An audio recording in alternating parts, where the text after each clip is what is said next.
Hello प्यारे बच्चों, आशा करती हूँ आप सब स्वस्थ हैं। और ये है आपकी English worksheet number 20 schedule to be done on 27 September 2021 for class 8th। Students, today's worksheet is based on your poem geography lesson. Geography क्या पढ़ते हैं हम? ज्योग्राफी में कौन सी चीज़ कहाँ है, फिज़िकल कंडीशंस कैसी है, हमारा देश कहाँ पर है, उसमें प्राकृतिक संपदाएँ कौन सी हैं, किस तरह से हमारी फ़िज़िकल क्लाइमेटिक कंडीशंस हैं।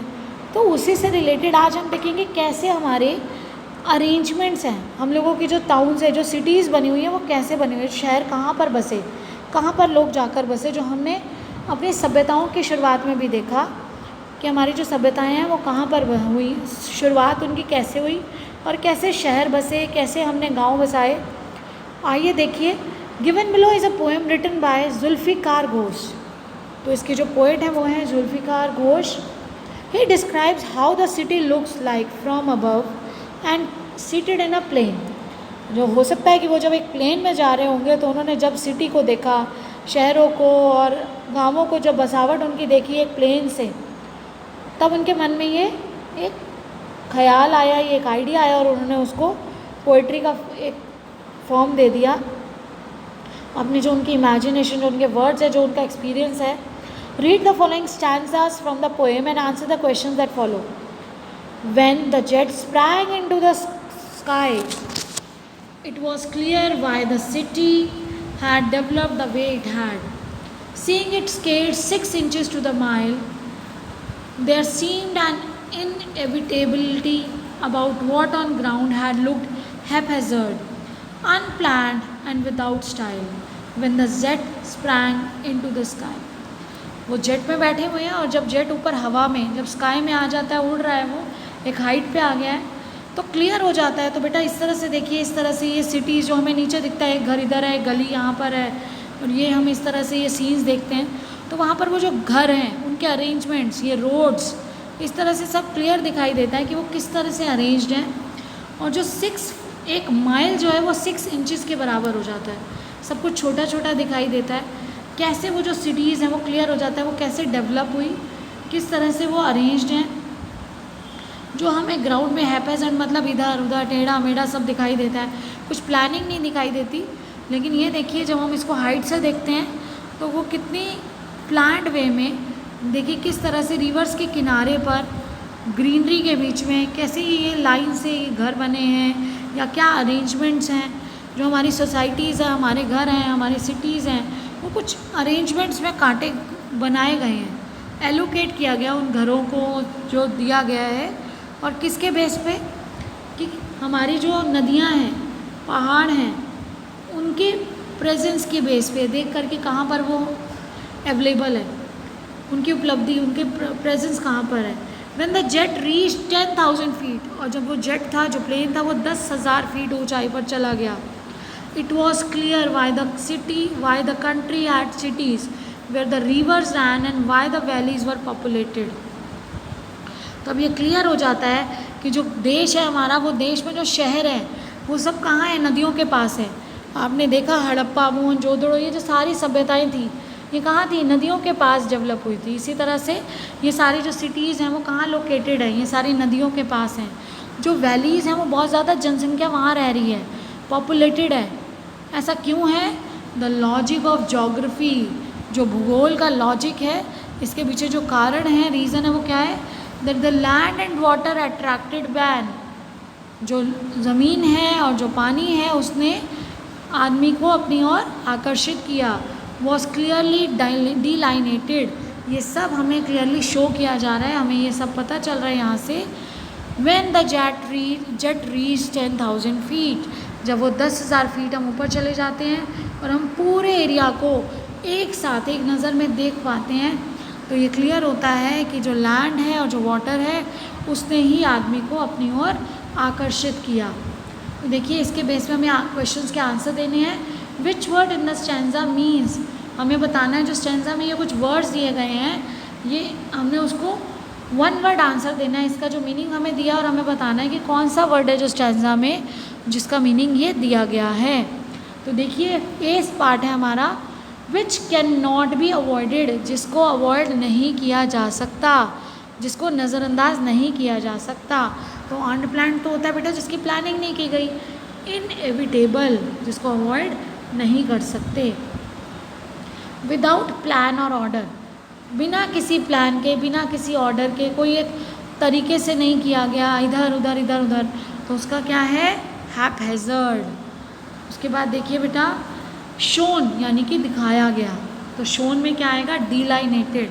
हमारी ये लास्ट पैराग्राफ में था ना, दिखाया गया कि किस तरह से ये दिखता है, ये शो किया जाता है कि किस तरह से लैंड और वाटर ने ह्यूमन बींग्स को अट्रैक्ट किया। From a certain height a mile got reduce to, एक 10,000 फीट पर जब हम ऊपर जाते हैं तो जो हमें बताया गया है 1 मील जो है वो कितना हो जाता है, 6 इंचज़ के बराबर हो जाता है, 6 inches. Seen from the window of an aeroplane the city appears, जब हम एरोप्लेन के विंडो से देखते हैं तो सिटी कैसी दिखती है, जब तक वो हाइट पे नहीं जाता तो कैसी दिखती है, एक मैप की तरह नहीं, as developed as necessary, no, as haphazard as on ground, हमें ग्राउंड पे जैसे दिख रही थी वैसे ही हैपहैज़र्ड इधर उधर सब दिखाई देता है। हाउ वर द वैलीज़ कैसी थी, जो घाटियाँ वो कैसी है, सुंदर हैं, साफ़ हैं। बेटा यहाँ हमें सुंदर और साफ़ के बारे में नहीं कहा गया पोएम में, तो हमें जो कहा गया वो क्या कहा गया, पॉपुलेटेड, उसकी पॉपुलेशन के बारे में बताया गया है कि वहाँ बहुत ज़्यादा लोग रहते हैं, वहाँ बहुत ज़्यादा जनसंख्या है। The logic of geography is that, तो लॉजिक ऑफ ज्योग्राफी क्या है, valleys are populated, cities were developed, land and water attracted man. ये देखिए ज्योग्राफी का जो हमारा लॉजिक है, logic of geography, the land and water attracted man, ये आपका 3rd क्वेश्चन का आंसर हो जाएगा। अब इसके बाद देखिए फाइंड द राइमिंग वर्ड्स, तो पहले आपका है राइमिंग वर्ड्स कहते किसको हैं। Rhyming words are the 2 or more words that have same or similar ending sounds, ऐसे वर्ड्स जिनकी सेम या सिमिलर एंडिंग साउंड है, एंड करते हैं वो उसी पे, तुकबंदी जिसको आप हिंदी में कहते हो। Some examples of rhyming words are goat, boat, moat, float, coat. देखिए लास्ट में OAT, oat, oat, oat, oat sound आ रही है। When you are figuring out if 2 words rhyme, you use your ears to listen as you say the words. If they sound the same or similar, they rhyme. अगर वो same sound पे and हो रहे हैं, similar sound पे and हो रहे हैं, तो वो क्या हैं, राइम कर रहे हैं। Find out the rhyming words from the poem, हमें ऊपर जो पोएम के स्टैंजास दिए गए हैं उसमें से हमें राइमिंग वर्ड निकालने हैं। जैसे कि आपको एक एग्जांपल दिया गया है, माइल स्टाइल, माइल का भी एंड क्या है, माइल, इल, स्टाइल, इल साउंड आ रही है ना लास्ट में, तो इसी तरह से हमें यहाँ पे पोएट्री पे जो हमें स्टैंजा दिए गए हैं उसमें देखना है। तो देखिए बेटा यहाँ पर हमारा जो वर्ड्स है उसे हमें देखना है, कौन कौन से वर्ड हैं जो अभी हमें, जैसे माइल और स्टाइल यहाँ पे दिया गया था, ये तो यहाँ पे ऑलरेडी हमें दिए गए हैं। अब सीम्ड, प्लान्ड, डेवलप्ड, स्केल्ड, ये सारे राइम कर रहे हैं एक दूसरे को। स्काई, वाई, तो हम स्काई को अगर ए देते हैं तो वाई ए हो गया ये, तो sky Y. Developed, B part आपका कर दोगे, डेवलप्ड, स्केल्ड, सीम्ड, प्लान्ड, ये सारे राइम कर रहे हैं, लास्ट इनका सेम है। ऐसे ही आप देखिए नेक्स्ट स्टेंजा में, आप देखिए यहाँ पर मैन, तो मैन का रैन, ये आपका सी हो गया, मैन रैन। इसी तरह से पॉपुलेटेड, डिलाइनेटेड, डी हो गया आपका ये आपके राइमिंग वर्ड्स हैं जो आपको यहाँ पर लिखने हैं। नेक्स्ट है बेटा ग्रामर बुक, ग्रामर बुक्स आपको मिल चुकी है, तो आपको ग्रामर का टॉपिक भी इसके साथ कराया जा रहा है। कंजक्शन, कंजक्शन क्या है, संयोजक, जिसको आप हिंदी में बोलते हैं योजक, जो 2 वर्ड्स को, 2 सेंटेंसेस को या 2 क्लॉजेस को ज्वाइन करता है, ज्वाइनिंग वर्ड्स होते हैं ये। तो ज्वाइनिंग वर्ड्स एग्जाम्पल आपको दिया गया है, कौन कौन से हैं, प्राइड एंड ऑनर, तो एंड और, प्राइड और honour. And is a conjunction joins the word pride and honour. And क्या है, और, इसका मीनिंग है और, प्राइड और ऑनर उसे जोड़ा गया, तो किससे जोड़ा गया है, और आया। शी इज़ अ सिंगर, वह एक सिंगर है, एक गायक है।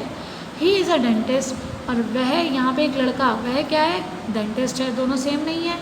तो यहाँ पे क्या आ गया बट, लेकिन दोनों डिफरेंट थे, हमने इसको कंजक्शन बट से ज्वाइन किया। She is a singer but he is a dentist, लेकिन वह एक डेंटिस्ट है। The poor had died before, the poor had died before the government distributed food, जो गरीब है वो उससे पहले उसकी डेथ हो गई जब गवर्नमेंट ने जब तक कि फूड डिस्ट्रीब्यूट किया। तो यहाँ पर क्या है पहले, उससे पहले, तो यहाँ वो पहले बताने के लिए किसने ज्वाइन किया, बिफोर से ज्वाइन किया गया, कंजक्शन बिफोर, दो सेंटेंसेस को जोड़ रहा है। You can eat it with a fork और स्पून, यह चॉइस है, आप इसको खा सकते हो कांटे से या चम्मच से। तो जहाँ या चॉइसेस आ गई वहाँ पर आप यूज़ करते हो और। I can not attend the meeting for I am unwell, यहाँ पर्पज़ या रीज़न बता रहे हो, कारण क्या है उसका, किसके लिए कर रहे हैं या किस कारण से आप अटेंड नहीं कर पा रहे हो, उसके लिए आपने जो कारण बताया उसके लिए फॉर यूज़ किया, दो सेंटेंसेस को फॉर से ज्वाइन किया गया। I am not very comfortable doing it, मैं इसको करने में कंफर्टेबल नहीं हूँ, सहज फील नहीं कर रहा हूँ। Yet I will try doing it, लेकिन मैं इसे करने की कोशिश करूँगा, मैं इसे करूँगा। तो हमने यहाँ एक्सप्रेस किया कि जो हो नहीं सकता, हैज़ नॉट हैपन, अभी हुआ नहीं है, लेकिन एक्सपेक्टेड है कि वो होगा, तो येट उसके होने के चांसेस हैं, तो मैं उसे येट से फिर भी मैं उसे करने की कोशिश करूँगा, फिर भी मुझे लग रहा है कि वो होगा, तो यहाँ पर हमने उसे येट से ज्वाइन किया दो सेंटेंसेस को। अब last but not the least बेटा, कोविड अप्रोप्रिएट बिहेवियर सभी को फॉलो करना है।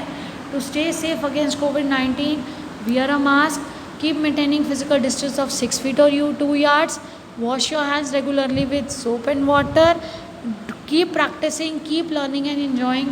बेटा आपको जो ग्रामर बुक मिली है, ये कंजक्शन जो आपको समझाए गए हैं इसीलिए समझाए गए हैं कि आप अपनी ग्रामर बुक में कंजक्शन टॉपिक जो है उसको एक बार पढ़ें, उसको समझें और उसकी फिर प्रैक्टिस करें, उसे कंप्लीट करें और अपनी मैम से, अपने इंग्लिश टीचर से उसे डिस्कस करें। जब आप क्लास में आते हैं या आपकी ऑनलाइन क्लास हो रही है तो आप अपने उन डाउट्स को भी क्लियर करिए।